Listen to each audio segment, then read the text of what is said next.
दोस्तों, इस वीडियो में हम बात करेंगे कि किसी भी क्रिमिनल केस में जब कोई आरोपी पकड़ा जाता है और वो सरकारी गवाह बनना चाहे तो उसका क्या प्रोसेस होता है। क्या वो सरकारी गवाह बन सकता है या फिर नहीं।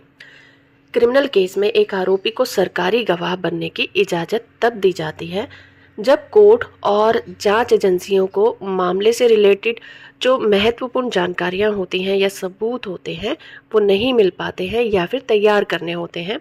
तो इंडियन कानून में ये प्रोविज़न किया गया है कि किसी भी आरोपी को सरकारी गवाह बनाया जा सकता है और ये प्रोसेस सीआरपीसी के सेक्शन 306 और 307 के तहत संचालित किया जाता है। तो आइए इसकी प्रोसेस की बात करते हैं। सबसे पहले प्रोसिक्यूशन ये तय करता है कि आरोपी सरकारी गवाह बनने के लायक है भी या फिर नहीं। अगर आरोपी से मिली हुई जानकारी केस को मजबूत करने में मददगार साबित होती है तो उसे सरकारी गवाह बनने की पेशकश की जा सकती है। सरकारी गवाह बनने के लिए कोर्ट की इजाज़त की ज़रूरत होती है।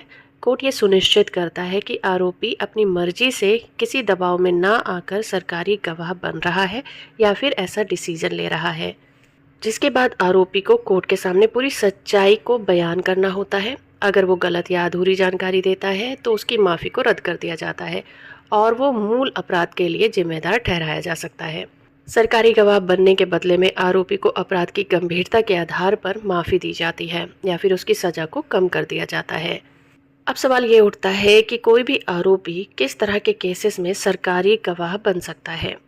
वो मामले होते हैं संगठित अपराध जैसे कि गैंग वार, माफिया गतिविधि, ड्रग से रिलेटेड जो मामले होते हैं उनमें बन सकते हैं। दूसरे होते हैं भ्रष्टाचार से रिलेटेड मामले जैसे कि घोटाले, रिश्वतखोरी का खुलासा करना, उनमें भी सरकारी गवाह बनने की ज़रूरत होती है। और दूसरे मामले होते हैं आतंकवाद या फिर देशद्रोह से रिलेटेड मामले जहां पर आरोपी से प्राप्त जानकारी से देश के खिलाफ साजिशों का खुलासा हो सकता है। दूसरी तरह के मामले होते हैं गंभीर अपराध जैसे कि हत्या, अपहरण, बलात्कार से रिलेटेड मामले जिसमें को अक्यूज को सरकारी गवाह बनाया जा सकता है। अब बात करते हैं कि सरकारी गवाह बनने के क्या फ़ायदे होते हैं। पहला तो सबसे बड़ा फ़ायदा ये होता है कि सज़ा से माफ़ी मिल जाती है या फिर सज़ा ही कम हो जाती है। दूसरा है कि अगर आरोपी की गवाही से उसकी जान को खतरा हो सकता है तो उसे सुरक्षा भी प्रदान की जाती है। तीसरा ये कि आरोपी का सरकारी गवाह बनना उसे दोबारा समाज में स्थापित करने में मदद भी करता है।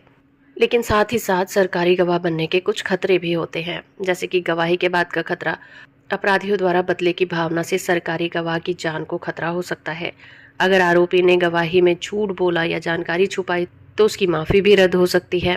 समाज में आरोपी को अक्सर विश्वासघात करने वाला या फिर दगाबाज की नज़रों से देखा जाता है। तो इस तरह से किसी भी आरोपी का सरकारी गवाह बनना एक अच्छा कदम माना जा सकता है जो गंभीर मामलों में न्याय को सुनिश्चित करने के लिए बहुत ही हेल्पफुल होता है। हालांकि ये प्रोसेस पूरी तरह से कोर्ट और प्रोसिक्यूशन की निगरानी में होता है ताकि इसका दुरुपयोग ना किया जा सके। तो हो फ्रेंड कि ये वीडियो आपको इन्फॉर्मेटिव लगी होगी। वीडियो को लाइक और चैनल को सब्सक्राइब करना बिल्कुल मत भूलिएगा।